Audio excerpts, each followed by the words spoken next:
Hello my dear friends and students, welcome to English max.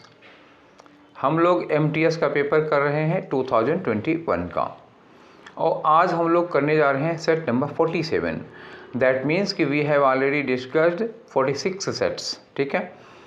और आप लोगों ने पीडीएफ तो सॉल्व कर ही लिया होगा, और पीडीएफ में आप लोगों की क्या गलतियां हुई हैं, कितने सही हुए हैं, वो सब चलिए आप लोगों का चेक कर लेते हैं और डिस्कस कर लेते हैं कि किस क्वेश्चन में कौन सा आंसर होगा, ठीक है। और ये पेपर अब आखिरी चल ही रहा है। कल ही उस दिन में मैंने बता दिया था कि ये आखिरी सेट चल रहा है, 26 जुलाई चल रहा है ना, तो 26 जुलाई का ये आफ्टरनून वाला शिफ्ट है। अब इसके बाद अब वही इवनिंग वाली शिफ्ट बचेगी, इसके बाद एमटीएस का 2021 वाला पेपर ख़त्म हो जाएगा, ठीक है।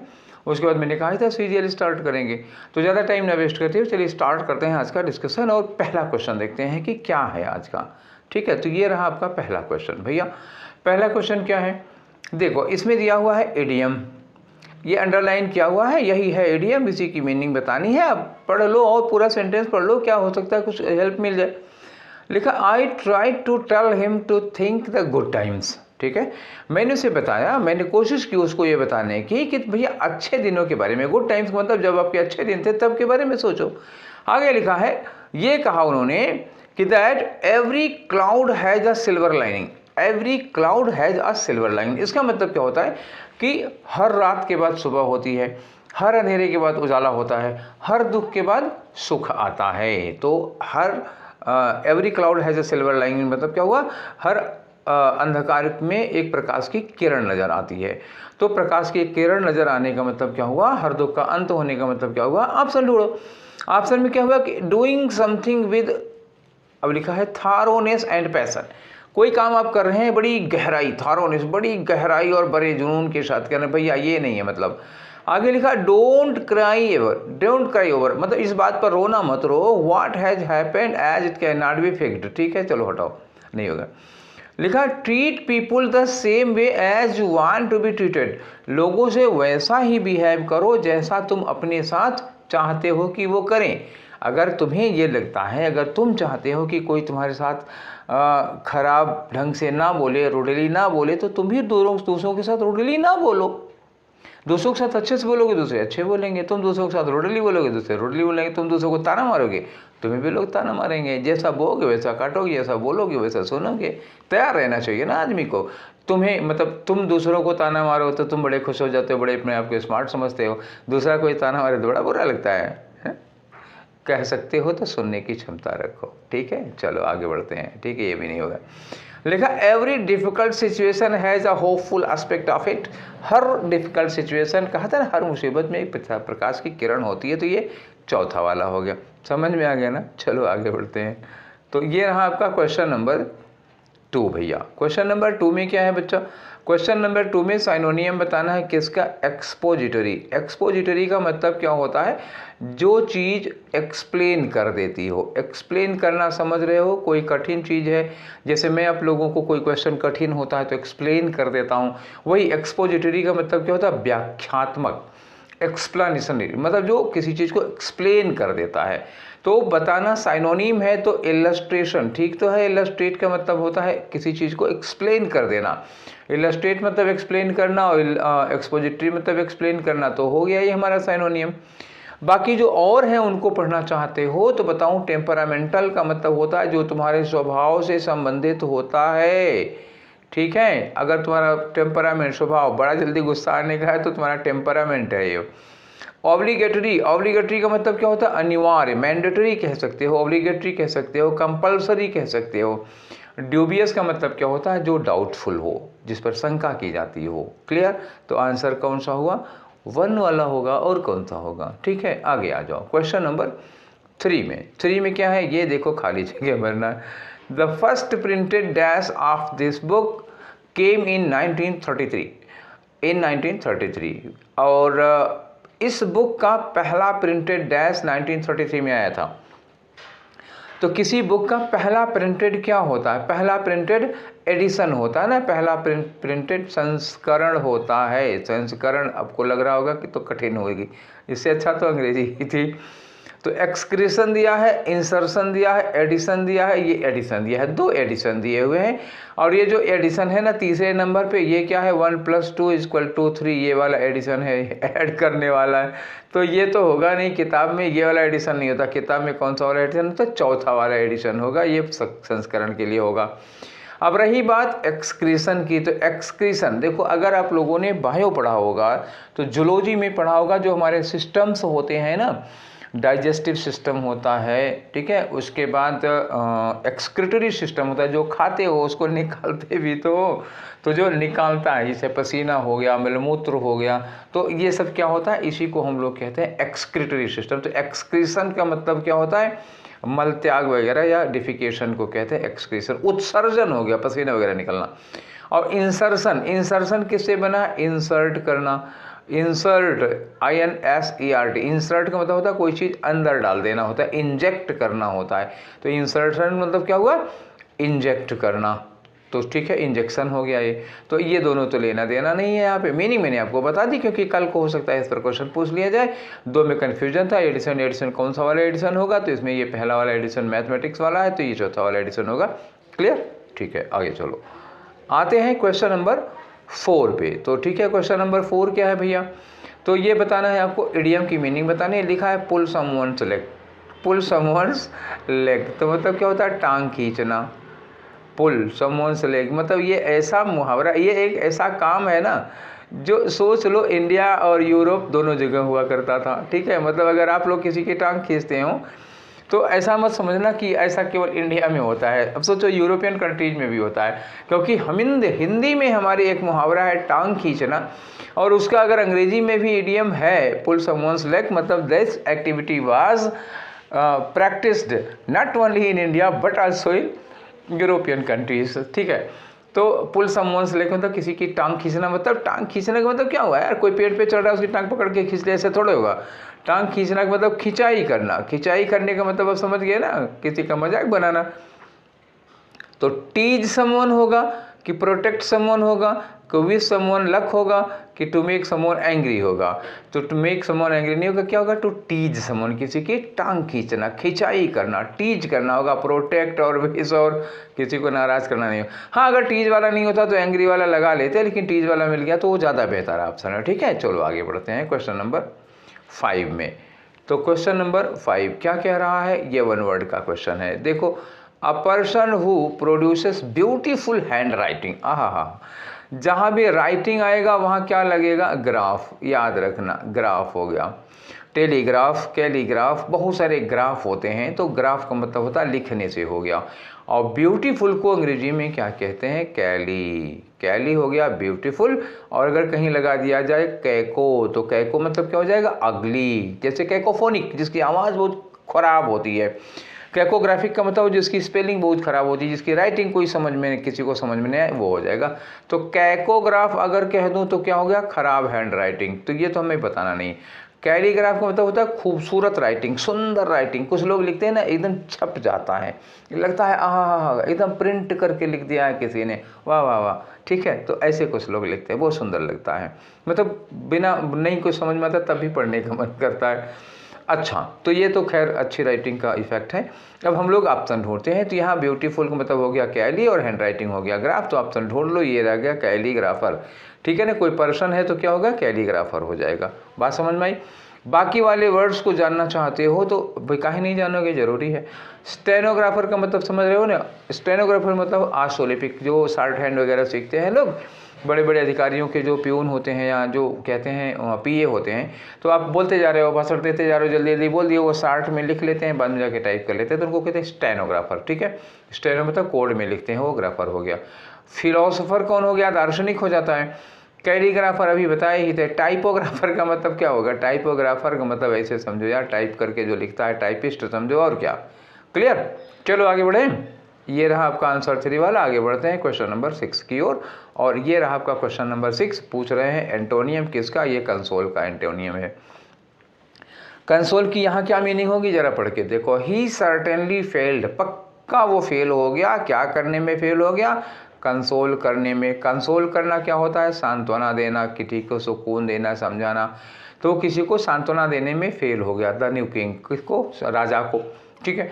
तो अब ये सांत्वना देने का अपोजिट क्या होगा, उकसाएगा, और क्या तो एजिटेट करना, एजिटेट मतलब क्या होगा, उकसाना। उस दिन आया था ये एजिटेट करना, ये आज दूसरी बार आ रहा है, उकसाना, किसी को भड़काना, ठीक है, आंदोलित करना। कोऑर्डिनेट, कोऑर्डिनेट का मतलब होता है किसी के साथ सपोर्ट करना, सहयोग करना। सैटिएट और ग्रेटिफाई, इन दोनों का मतलब होता है किसी को सेटिस्फाई करना। सैटिएट और ग्रेटिफाई दोनों का मतलब होगा सेटिस्फाई, किसी को संतुष्ट करना। तो आंसर कौन सा हो गया भैया, कंसोल का एंटोनिम क्या होगा, केवल एजिटेट होगा, क्योंकि बाकी सारे के सारे पॉजिटिव वर्ड हैं। अब दूसरे ढंग से देखो, कंसोल क्या हुआ, अच्छा काम है, कोऑर्डिनेट अच्छा काम है, ये दो पॉजिटिव वर्ड, ये भी पॉजिटिव वर्ड हो गया। संतुष्ट करना positive word, gratify positive word हो गया, और एजिटेट निगेटिव वर्ड हो गया। तो अपोजिट में निगेटिव आएगा, खत्म कहानी, ठीक। अगर मीनिंग नहीं जानते हो तो, लेकिन मीनिंग नहीं जानते तो ये भी नहीं जानोगे ना कि कौन पॉजिटिव है कौन निगेटिव है, ठीक। तो मीनिंग जानना ज़रूरी है, अपनी वोकैब को इम्प्रूव करो भैया लोगों, बच्चा लोगों, इसके बिना कोई काम नहीं बनेगा। अब आ जाओ स्पेल्ड करेक्टली, ये देखो लिखा है करेक्टली स्पेल्ड, तो इसमें किसकी स्पेलिंग करेक्ट है, सारे के सारे वर्ड को ने साइमल्टेनियस। तो आ जाओ, चलो हम बड़ा बड़ा लिखते हैं, एस होगा, आई होगा, एम होगा, यू होगा, एल होगा, टी होगा, ठीक है, साइमल्ट। उसके बाद टी के बाद क्या होगा, ए होगा, एन होगा, ई होगा, ओ होगा, यू होगा, एस होगा, जिसमें ये मीनिंग स्पेलिंग मिल जाए वही वाला होगा। तो साइमल्टेनियस, इसमें एन के बाद ई नहीं दिया हुआ है, गलत हो गया। इसमें टी के बाद ई लगा हुआ है, नहीं होगा। इसमें S I M U L T A N E O U S, ये हमको मिल गया तीसरा वाला, और यहाँ पर टी के बाद ई लगा है, गलत होगा। आंसर कौन होगा, 3 वाला। क्लियर, चलो आगे क्वेश्चन नंबर 8 में आ जाओ। ये रहा क्वेश्चन नंबर 8। बताना क्या है, एरर बतानी है।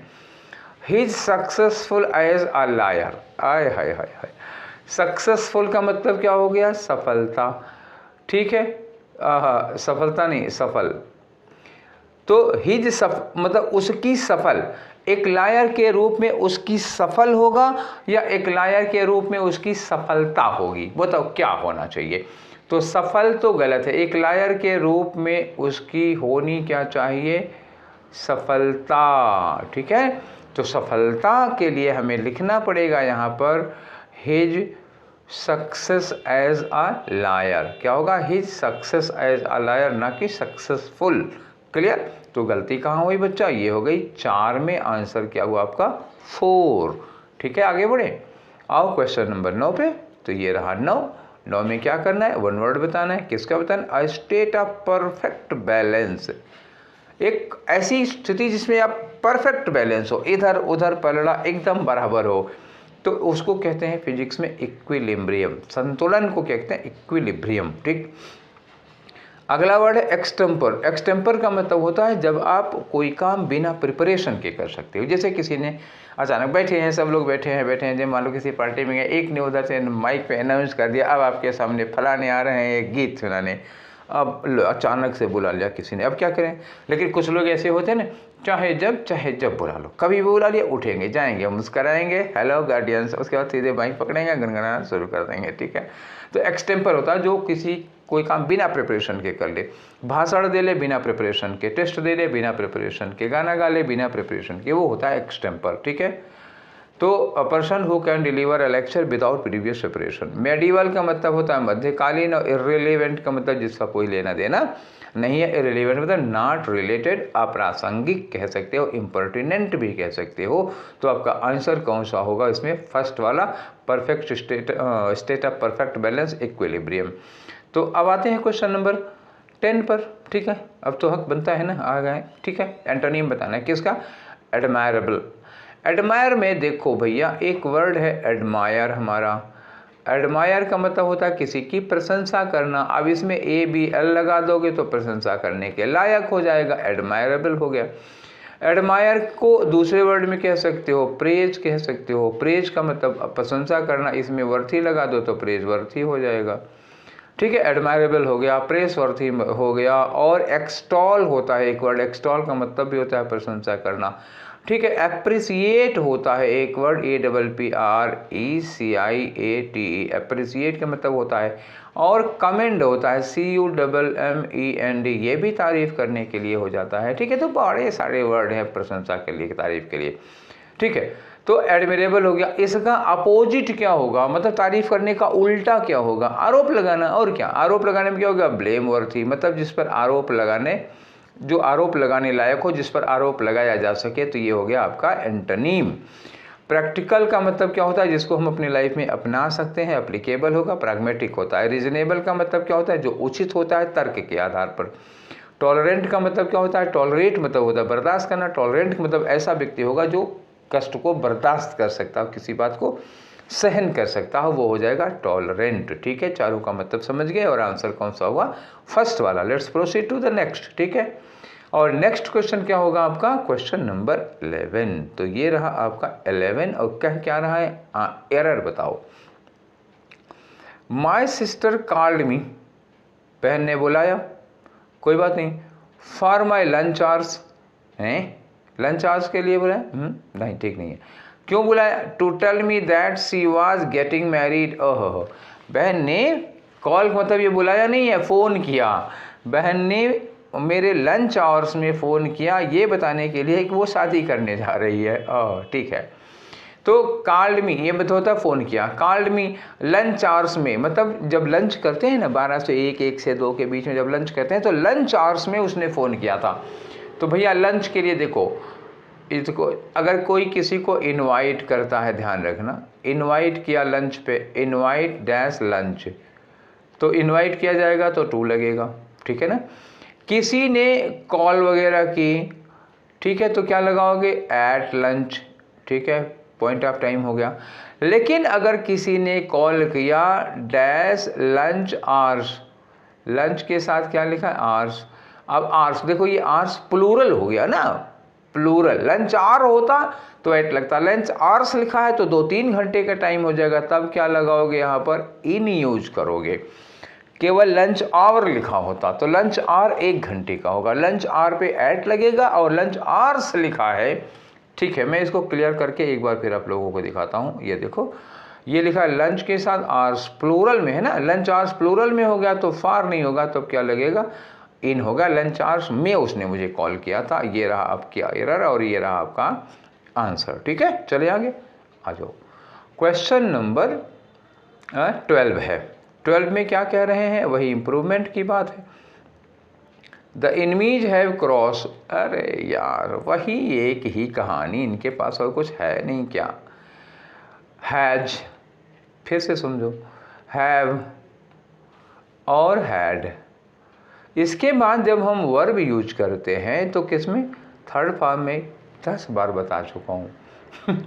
तो ये क्रॉस जो है इसकी जगह क्या हो जाएगा, क्रॉस्ड हो जाएगा। ठीक है, कौन सा गलत हो गया, इम्प्रूवमेंट है ना।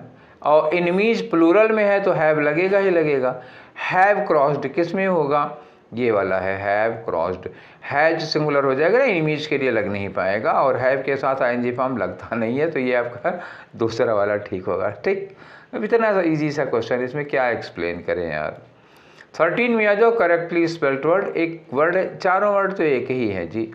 इंटरव्यू की स्पेलिंग क्या होती, INTER, इंटर हुआ, प्लस क्या लगाओ, व्यू, VIEW, इंटर और व्यू दोनों जिसमें होगा, किस में है, इंटरव्यू, ये सही हो गया।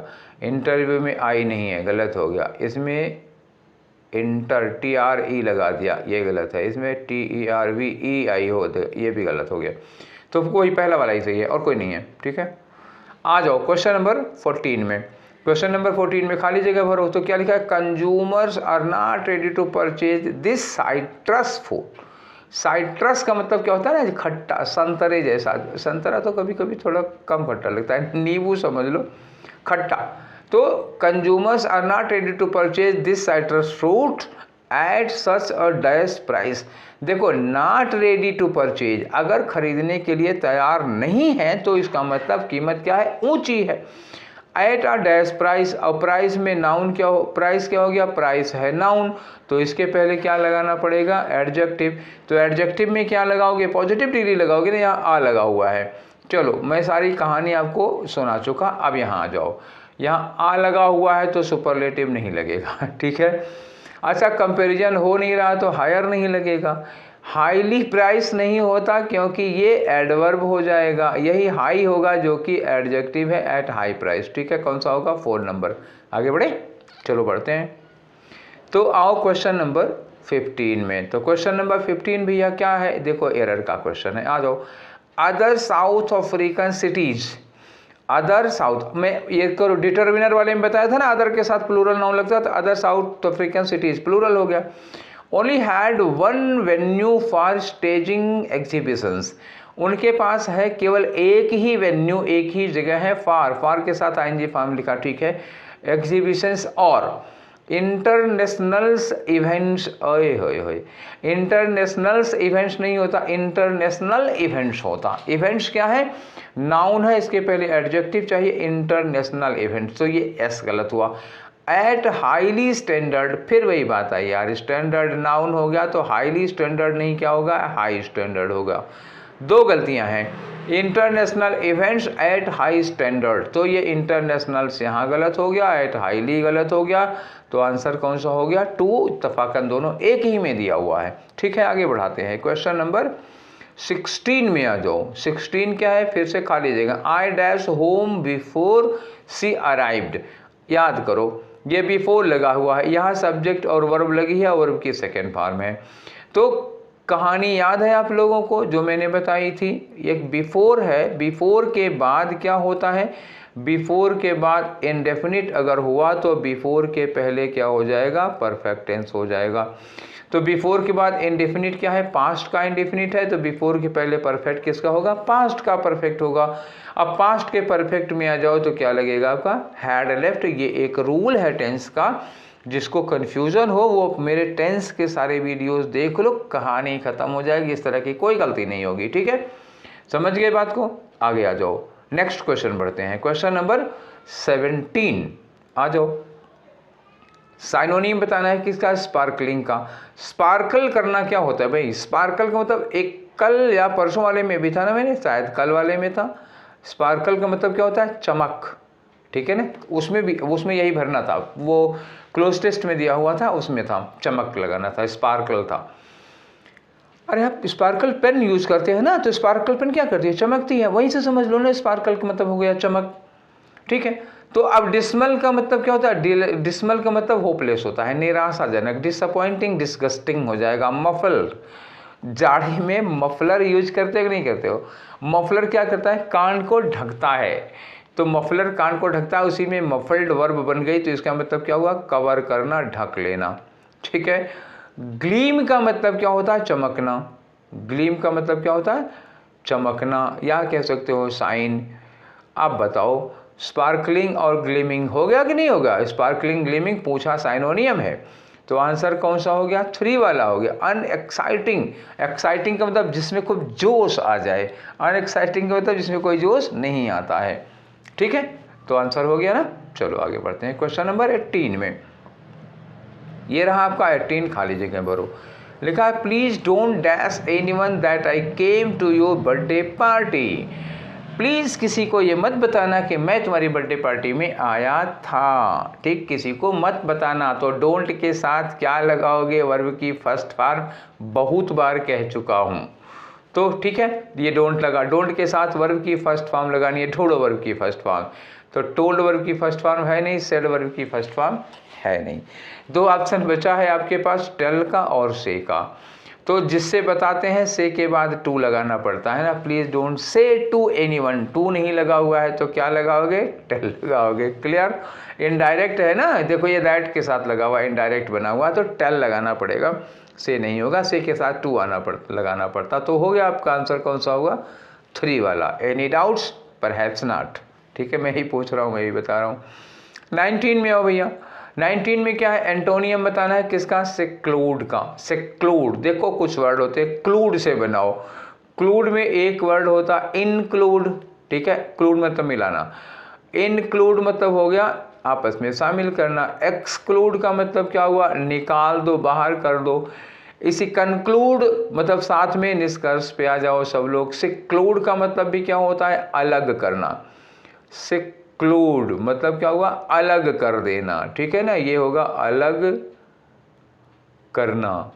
तो अलग करने का अपोजिट क्या हो जाएगा, मिलाना। तो मिलाने के लिए देखो, ब्लिंक का मतलब पलकें झपकाना, ये होगा नहीं। सोशलाइज का मतलब क्या हुआ, किसी को समाज में ले लेना, तो सोशलाइज करना, ठीक है। अब अगर हम कहते हो सेक्लूड का मतलब समाज से बाहर हो जाता है आदमी, तो सोशलाइज का मतलब समाज के अंदर आ जाए। जब भी सोशलाइज करोगे तो समाज के अंदर आएगा, ठीक है, ये हो गया समाज। सेक्लूड करोगे तो ये बाहर चला जाएगा, और सोशलाइज करोगे तो अंदर आ जाएगा, तो सोशलाइज हो जाएगा, ठीक है। सेक्लूड का कन्फाइन का मतलब होता है एक जगह पर कैद करके रख देना, और आइसोलेट का मतलब क्या हुआ, सबसे एकदम अलग कर देना किसी को, ठीक है। अब कन्फाइन करोगे तब भी आपको सोशलाइज नहीं करोगे। देखो इसमें अब एक चीज़, एक एंगल से और देखो, ब्लिंक का तो कोई लेना देना नहीं। सोशलाइज का मतलब उसका होता है कि किसी को लोगों से मिलाना जुलाना। कन्फाइन करते हो जब किसी एक आदमी को कमरे में बंद कर देते हो, तो इसका मतलब बाकी लोगों से उसको मिलने नहीं देते हो, तो उसका सोशलाइजेशन नहीं होने देते हो, ठीक है। तो इसको सेक्लूड ही तो कर दिया, सबसे अलग कर दिया, तो ये साइनोनियम में आ जाए। आइसोलेट का मतलब किसी एक आदमी को सबसे अलग कर दिया, तो ये भी सिमिलर में आ जाएगा। तो ये सेक्लूड और ये दोनों क्या हो गए, उसके साइनोनियम हो गए, और जो सोशलाइज क्या है उसका एंटोनियम हो गया। 2 बार में समझा दिया हूँ, समझ में आ गया होगा, I am sure. Let's proceed, आगे बढ़ते हैं। क्वेश्चन नंबर 20 आ जाओ। क्वेश्चन नंबर 20 खाली जगह भरो। क्या लिखा है, a sustained decline in Chinese consumption. Sustained मतलब लगातार, चाइना के कंजम्पशन में, उसके उपभोग में लगातार कमी आ रही है। अब ये होगी would be even more dash than the current US China trade dispute. तो current US China trade dispute ये निगेटिव चीज़ हो गई। अब अगर ये निगेटिव चीज़ हो गई तो ये भी क्या हो जाएगी, निगेटिव होगी, क्योंकि इसी से और ज़्यादा डैश होगा ये, तो यहाँ भी निगेटिव मिल जाओगे। तो क्या होगा, और ज़्यादा वरीइंग होगा, चिंताजनक होगा। हाँ ठीक तो लग रहा है, ये चीज़ यूएस चाइना ट्रेड डिस्प्यूट से भी कहीं ज़्यादा चिंताजनक होगा, पहला ठीक है। इमेजिनिंग ज़्यादा काल्पनिक होगा, नहीं। डिलेइंग देर करने वाला, नहीं, ये भी नहीं होगा। मोबिलाइजिंग तो यहाँ हो ही नहीं सकता, तो क्या होगा, बस वरीइंग होगा, ज़्यादा चिंताजनक होगा, ठीक है। निगेटिव चीज़ होगी तो चिंताजनक हो जाएगी। आ जाओ क्वेश्चन नंबर 21 से 25 तक में क्या करते हैं, एज इट इज़ पहले की तरह जानते हो। आगे बढ़ते हैं और सीधे, अरे यार पैसेज नहीं पढ़ेंगे तो करेंगे कैसे। ये रहा पैसेज, थोड़ा बड़ा था तो इसको मैंने एक पेज में कर दिया है, छोटा छोटा कर दिया है, थोड़ा आंख पर जोर डाल लो, पढ़ लो बच्चा। क्या लिखा है, पढ़ो। इन अ सिग्निफिकेंट फाइंड, एक बहुत ही इंपॉर्टेंट फाइंडिंग मिली है, एक बहुत इंपॉर्टेंट चीज़ मिली है। वो क्या है, उसमें दिया गया है कि the epigraphy branch of the archaeological survey of India. Epigraphy branch क्या होता है, अभी थोड़ी देर पहले मैंने कहा था, जहाँ भी लगा दोगे ग्राफ तो वहाँ क्या लग जाएगा, ग्राफ लगाए मतलब होगा लिखना। और एपी का मतलब क्या होता है, बहुत ही प्राचीन, पुरातन हो गया, ठीक है। तो पुरातन, और ये ग्राफ क्या होगा, लेख, तो इसका मतलब क्या हो गया, ये पूरा लेख। पूरा लेख का मतलब क्या हुआ, एंशियंट पीरियड में जैसे अशोक के अभिलेख हो गए, या इन सब लोगों के जो अभिलेख मिल जा रहे हैं लिखा हुआ, उसको हम लोग कहते हैं एपिग्राफ या पूरा लेख हो गया। तो उससे लोग जानकारियाँ प्राप्त कर रहे हैं तमाम तरह की, तो ये एपिग्राफ हो गया, ठीक है।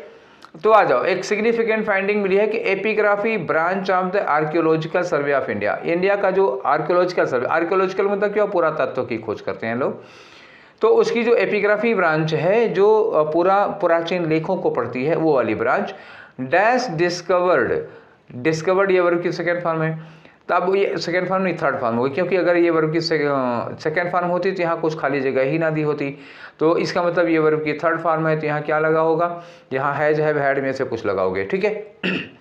पता लगाया है कि द अर्लीस्ट एपिग्राफिक एविडेंसेस सो फार। अब ये सो फार लगाने का मतलब प्रेजेंट परफेक्ट होगा। प्रेजेंट परफेक्ट का मतलब क्या होगा, यहाँ पे अब मैं फिक्स कर सकता हूँ, यहाँ हैज लगेगा। हैज क्यों लगेगा, क्योंकि एपिग्राफिक ब्रांच ने ये काम किया है, और ये ब्रांच सिंगुलर सब्जेक्ट में आएगा। सिंगुलर सब्जेक्ट के साथ हम हैज में से हैज लगाएंगे। हैज ही क्यों लगाएंगे, क्योंकि यहाँ सो फार दिया हुआ है, सो फार लगता है प्रेजेंट परफेक्ट टेंस में। क्लियर हो गया। आपको याद होगा मैंने टेंस में पढ़ाया था, कुछ चीज़ें बताई थी। प्रेजेंट परफेक्ट टेंस में क्या क्या चीज़ें होती है, प्रेजेंट परफेक्ट लगाते हैं, और पास्ट इंडेफिनिट बताया था क्या क्या चीज़ें होती है पास्ट इंडेफिनिट में लगाते हैं। ठीक है, नहीं याद हो तो देख लो एक बार से, फिर से वो टेंस वाला वीडियो क्लियर हो जाएगा। ठीक है, आगे आ जाओ। तो यहाँ तक हो गया। तो इंडिया की आर्कियोलॉजिकल सर्वे की जो एपिग्राफी ब्रांच है उसको एक नई चीज़ मिली है, उसने डिस्कवर किया है, अभी हाल ही में एक एविडेंस मिला है। आगे लिखा है क्या है, फॉर द सप्तमात्रिक कल्ट, कल्ट का मतलब पंथ होता है एक, जैसे मतलब रास्ता नहीं होता, जिससे कहते हैं शिव को मानने वाले और दुर्गा को मानने वाले, विष्णु को मानने वाले, तो ये अलग अलग पंथ होते हैं। तो शैव मात्रिक ये सप्तमात्रिक पंथ हैं, तो वहीं पे कुछ उनको एपिग्राफिक एविडेंस मिला हुआ है। आगे लिखा है कि it is also dash earliest Sanskrit inscription. Earliest क्या है बच्चा, सुपरलेटिव डिग्री है, और सुपरलेटिव डिग्री के पहले हम लोग क्या लगाते हैं, द लगाते हैं, ये भी फिक्स हो गया। ठीक, सुपरलेटिव डिग्री के पहले द लगेगा, लगा दो वहाँ पे। इट इज आल्सो द, अब द में लगा के बोला, it is also the earliest Sanskrit inscription, inscription मतलब जो कहीं पे लिखा हुआ होता है, टू हैव बीन डिस्कवर्ड। ठीक, आगे लिखा है dash South India as of date, आज तक में सबसे पुराना है संस्कृत का इंस्क्रिप्शन जो खोजा गया। तो साउथ इंडिया क्या हो गया, एरिया हो गया, ये इतना बड़ा साउथ इंडिया, यहाँ पे कुछ ढूंढोगे तो एरिया, बड़ी एरिया के लिए क्या यूज करोगे, इन यूज करोगे, तो यहाँ पर भी इन लगेगा, बिना ऑप्शन के ही हो जा रहा है। ठीक है, तो यहाँ इन लगाओगे। अब इन के बाद आगे बढ़ जाओ, यहाँ तक हो गया, आगे आओ। Saptamatrikas are a group of 7 female deities. Saptamatrika जो होते हैं एक ग्रुप है 7 देवियों का, मतलब फीमेल है ना, फीमेल डाइटीज, 7 देवियों का एक ग्रुप है जिसको वर्शिप किया जाता है हिंदुइज्म में, हिंदुओं में, as personifying the energy of their respective consorts. वो अपने हस्बैंड जो उनके कंसर्ट हैं उनकी एनर्जी, उनकी ताकत, उनकी ऊर्जा के रूप में इनको माना जाता है, पहचाना जाता है। The inscription is in Sanskrit, जो इंस्क्रिप्शन है, जो लेख है वो संस्कृत में है और ब्राह्मी कैरेक्टर में है, मतलब जो लिपि है वो ब्राह्मी लिपि है। And was dash by Satavahana king Vijaya. ठीक है, सातवाहन राजा विजय सातकर्णी थे, उन्होंने 207 ईस्वी में इसको जारी किया था। तो जारी किया था, तो यहाँ क्या होगा, जारी करने के लिए कोई चीज लगाओगे। आगे लिखा है कि the inscription came to light, inscription प्रकाश में आता है, संज्ञान में आता है, when some local villagers inform the authorities, जब लोकल विलेजर्स ने अथॉरिटीज को सूचना दी किसके बारे में, of the presence of a pillar, कि यहाँ पर एक पिलर है जिस पर कुछ इंग्रेव, कुछ उकेरा हुआ, उभरा हुआ, लिखा हुआ है। तो जब ये लोग तब पाए जब they were restoring and dash the local Bhimeshwara temple, जब वो भीमेश्वर टेम्पल की क्या कर रहे थे, रिस्टोर कर रहे थे। रिस्टोर का मतलब टूट फूट गया उसको फिर से बना रहे हैं, तो ये रिस्टोरिंग जैसा ही वर्ड यहाँ पर यूज करोगे। जो रिस्टोरिंग है उसी से सिमिलर, ना कि सेम बल्कि सिमिलर, रिनोवेट और इनोवेट और रिपेयर, रिस्टोर, ऐसा ही कोई वर्ड 15 में लगेगा। ठीक है, नेक्स्ट चलें। तो आ जाओ, पहले हम पहले फिलर की बात करते हैं। तो पहले फिलर में क्या था वो तो हम लोग भर ही चुके थे कि सोफार लगा हुआ था, और कह रहे हैं कि जो इनकी एपिग्राफी ब्रांच है और उसके बाद वर्ब की थर्ड फॉर्म है, तो नहीं खिजा है, सोफार लगा था, तो मैंने कहा था ब्रांच के लिए क्या लगेगा, यहाँ देखो हैव है तो ब्रांच के लिए हैव नहीं लगेगा। अच्छा, वर्ब की थर्ड फॉर्म है तो इज़ार लगेगा नहीं, क्या लगेगा, हैज़ लगेगा। क्लियर हो गई। तो ये मैंने उस समय भी लिख दिया था, पढ़ते समय लिख दिया था कि हैज़ ही होगा। दूसरे वाले में क्या लिखा हो, मोस्ट एंशिएंट, तो क्या होता है, सबसे पुराना। सबसे पुराने के लिए मैंने दूसरे में बता ही रखा था कि दा ही लगेगा, सुपरलेटिव डिग्री पे ले और लग ही क्या सकता है। फिर से एक बार दिखा दे रहा हूँ आपको। दूसरे में अर्लीस्ट संस्कृत इंस्क्रिप्शन, तो अर्लीस्ट ये सुपरलेटिव डिग्री है, इसके पहले दा के अलावा और क्या लगाओगे, मैंने पहले ही बोला था आप लोगों को। और ये साउथ इंडिया है, साउथ इंडिया के पहले इन लगाओगे तो ये 21 वाला और सॉरी ये 2 वाला फिलर और 3 वाला फिलर ऐसे ही भर लो। ठीक है, तो 2 वाले में क्या लगा, ये दा लगा, इसके अलावा और कुछ लगेगा ही नहीं। तो आ जाओ किसमें, फिर आ जाते हैं हम लोग फिलर नंबर 3 में। तो फिलर वाले 3 में क्या था, आया था साउथ इंडिया, साउथ इंडिया। अब इंडिया, साउथ इंडिया जगह हो गई तो क्या लगाओगे, इन यूज करोगे कि नहीं करोगे। अब चौथे नंबर पे आ जाओ कि जिसको सातवाहन राजा विजय ने 207 ईस्वी में डैश किया था, वो अभिलेख, वो इंस्क्रिप्शन जिसको सातवाहन राजा विजय ने 207 में क्या किया था, रिफ्यूज किया था, इनकार किया था, नहीं ना, चेज किया था, पीछा किया था, नहीं ना, डिनाइड का मतलब इनकार किया था, नहीं ना, तो क्या होगा, इशू किया था, लिखवाया था, जारी किया था, ठीक, तो क्या लगेगा, थर्ड वाला लगेगा। अब आ जाओ लास्ट वाले पे। तो लास्ट वाले में क्या, देखो हमने पहले ही बता रखा था क्या होना चाहिए लास्ट वाले में। अरे कहाँ गया यार, खुल जाओ, आ जाओ। तो यहाँ पे क्या होगा, मैंने वहाँ पे क्या दिया हुआ था, डैश लिखा है रीस्टोरिंग, फिर मैं वर्ड लिख दे रहा हूँ, रीस्टोरिंग, जब वो लोग किसी पुराने मंदिर की क्या रहते हैं, restoring and dash the old temple, ठीक है, तो ओल्ड नहीं लिख रहा हूँ मैं, टेम्पल लिख दे रहा हूँ, वहाँ लिखा था भीमेश्वर टेम्पल।